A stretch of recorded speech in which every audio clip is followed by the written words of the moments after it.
बात करते हैं बड़ी खबर बिहार से। बिहार के आरा में सराफा कारोबारी की अपहरण उसका कर लिया गया है। ये बड़ी और अहम खबर आपको बताते हैं। बिहार में भी कानून व्यवस्था पर सवाल उठ रहे हैं। सराफा कारोबारी का अपहरण कर लिया गया है बिहार के आरा से। तो ये बड़ी खबर इस वक्त आ रही है। बिहार के आरा में एक स्वर्ण कारोबारी का अपहरण कर लिया गया है और खुलेआम इस तरीके से अपहरण के बाद लोगों में नाराजगी है। कानून व्यवस्था पर सवाल उठ रहे हैं। सियासत गर्मा गई है इस अपहरण कांड पर। बिहार की सियासत में वार और पलटवार का दौर जारी है। भारतीय जनता पार्टी लगातार ये कह रही है कि जब से सरकार बदली है और उसी वक्त से इस तरह के जो मामले हैं वो एक के बाद एक सामने आ रहे हैं, क्योंकि कानून व्यवस्था एक बार फिर से जंगल राज में तब्दील हो चुकी है, जैसा पहले आरजेडी शासनकाल के दरमियान थी। और श्रुति, कहा जाता है कि बिहार में अपहरण के मामले पहले आए दिन देखे जाते थे और उसके बाद पड़ोस के राज्य की ओर, पड़ोस के देश की ओर भाग जाते थे बॉर्डर पार करके। लेकिन यहाँ पर आप देखेंगे कि घर से मार्केट की ओर जा रहे हैं और अचानक से अपहरण कर लिया जाता है, वो भी खुलेआम बीच सड़क पर।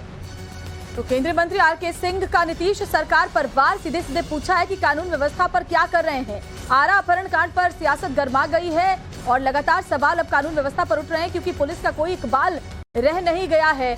और ऐसे में अब सवाल इस बात को भी लेकर के है कि जब से ये सरकार बदली है तब से ऐसे मामले लॉ एंड ऑर्डर पर कोई कंट्रोल क्यों नहीं नजर आता। और क्या कहा वो जरा सुनते हैं एक बार। आर के घटना है, लेकिन ये बात सही नहीं कि अभी तक कोई सुराग नहीं मिला।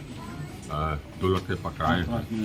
जिस गाड़ी से अपहरण किया गया वो गाड़ी का की बरामदगी हो गई है। जो अपहरण करता है उसके पीछे पुलिस लगी हुई है। मुझे विश्वास है कि वो भी पकड़ाएगा और हरी भी रिकवर होकर के वापस आएंगे। सर, बिहार में बढ़ते अपराध, लगातार अपराध बढ़ रहा है। कल पटना में भी सर अपहरण हुआ, लगातार क्राइम बढ़ता जा रहा है सर। ये तो देखिए, ये तो सही है कि जब से पीछे चले गए आरजेडी के साथ तो पुनः क्राइम में बढ़ोतरी होना प्रारंभ हो गया है। सरकार को सचेत हो जाना चाहिए। अगर अभी अपराध पर अंकुश नहीं लगाएंगे तो फिर से जंगल राज वापस आ जाएगा।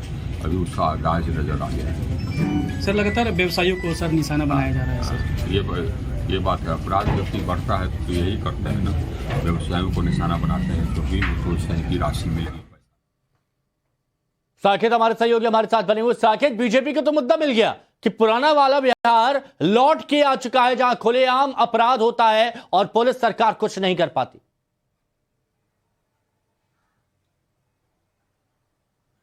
देखिए, बिल्कुल, चूंकि ये घटना बुधवार शाम की है और अभी समझिए शनिवार हो गया और तक पुलिस के हाथ खाली है। उसने न तो अपहरणकर्ता, जो लगातार ये आरोप लगाए जा रहे हैं परिवार की तरफ से कि अपहरण हुआ है हरि गुप्ता का, उनके अपहरणकर्ताओं तक पुलिस नहीं पहुंच पाई है, या अब तो चूंकि जो घर वाले हैं वो ये भी अब समझ रहे हैं कि कुछ अनिष्ट जो है उनके साथ हुआ है, इसी वजह से अब तक कोई ट्रेस नहीं चला है। तो ये तमाम चीजें घर वालों की तरफ से कही जा रही है, लेकिन सवाल वही है कि आखिर जो लॉ एंड ऑर्डर का सिचुएशन बिहार में खराब हुआ है और जिस तरह से अपहरण की घटनाएं अब हो रही है, वो भी स्वर्ण व्यवसायी, आप समझिए 5-5 सोने की दुकान इस व्यवसायी की है, जिसमें 2 पटना में और 3 आरा में, जो पटना से लगभग 80 किलोमीटर की दूरी पर है। और उस व्यवसायी की, चूंकि बड़े व्यवसायी के तौर पे उन्हें जाना जाता है, और उसका अपहरण कर लिया जाता है और पुलिस अब तक कुछ भी तलाश नहीं पाई है। जो एसपी है आरा के, भोजपुर के, उन्होंने कहा है कि 5 टीमें इसके लिए बनाई गई है, जो तमाम जगहों पर रेड कर रही है और जो भी इनपुट पुलिस को मिल रहा है उस आधार पर कार्रवाई हो रही है। 12 लोगों को 5 दिन हो गए साकेत, अभी तक कोई सुराग पुलिस लगा नहीं पाई है।